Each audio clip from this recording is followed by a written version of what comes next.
In this video, we're going to implement BetterAuth's new feature, last login method. This feature shows the last method your users use to log in, like email, Google, or GitHub, so you can display it in your UI and make the login experience smarter. This video is part of the BetterAuth Starter series. If you want to learn more about implementing BetterAuth, check out the playlist link in the description below. Also, let me know in the comments which plugins you'd like to see next. And let's dive in. As always, we start from the BetterAuth documentation. So we click on the docs here and we go to the plugins.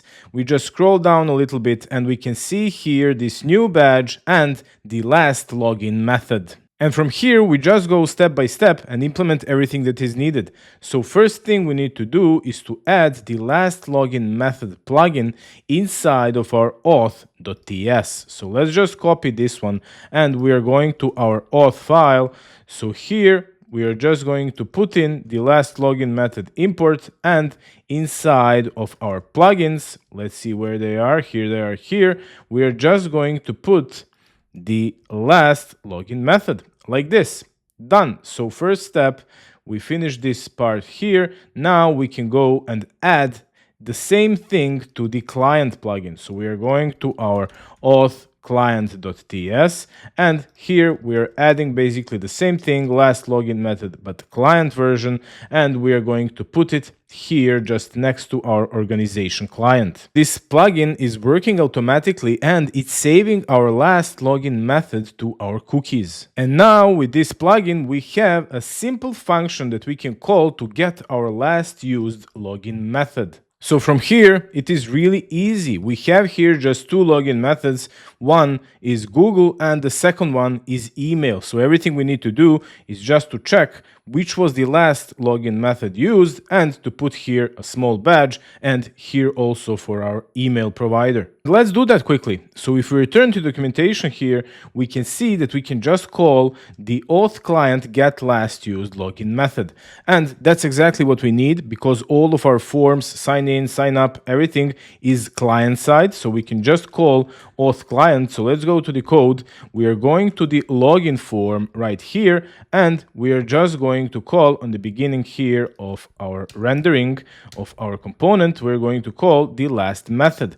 And now we just need to check if it's email or Google, and based on that to put in the badge. So here, if we go to Google, right here, sign in with Google, we have here our button.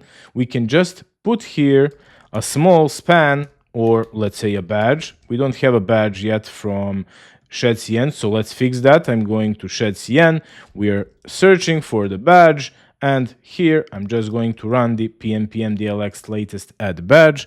Here it is, here, running the command, adding the badge, and that one is done. So now we can call here the badge from ShedCN, and we can just put in here the last method. But of course, only if it's actually Google. So like this. And we are going to say last used. And here, if equals to Google, then we are going to show this badge. So let's try it out.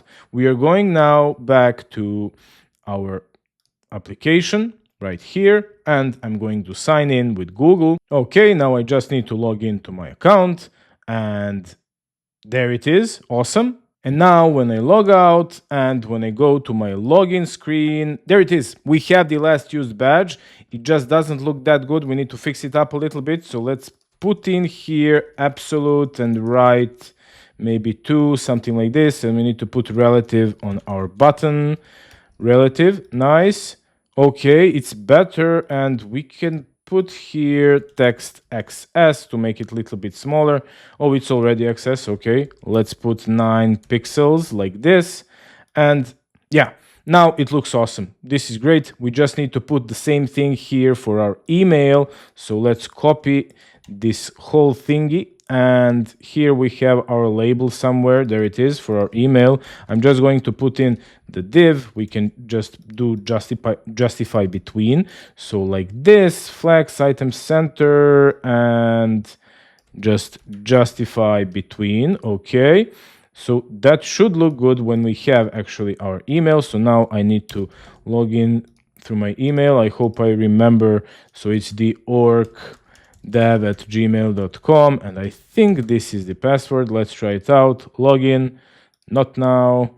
And signing successfully. Nice. So now if we log out and log in again, we don't see it. Okay, so because it's Google, I need to change it to email. And now let's see. Ooh, it's going to the right side of the screen. Okay, so we need to fix this absolute. We just need to remove all these things here. And now it should be good. Nice. So we have the last used method for the email, we have for the Google, and we have successfully implemented the last login method function. So now, whenever I return to the application on this machine, I'm going to get the last use method. But to be persistent and to implement it across all devices, for example, if I would now log in from my mobile device, I would not get the last use method. And for that, we can use here this part. So we need to enable database storage. We need to put in the new column for our last login method used and to put it on our user. So we know always exactly which was the last login method used across all the devices. And of course, this is optional. You can just leave it in the cookies, and we are going to do that now in this video. But if you'd like to store it in database and you need help, you can just write me in the comments down below, or you can come to the Discord channel. I'll help you out. I hope you enjoyed in this video, warriors. For more content like this, join the mighty Horde, subscribe.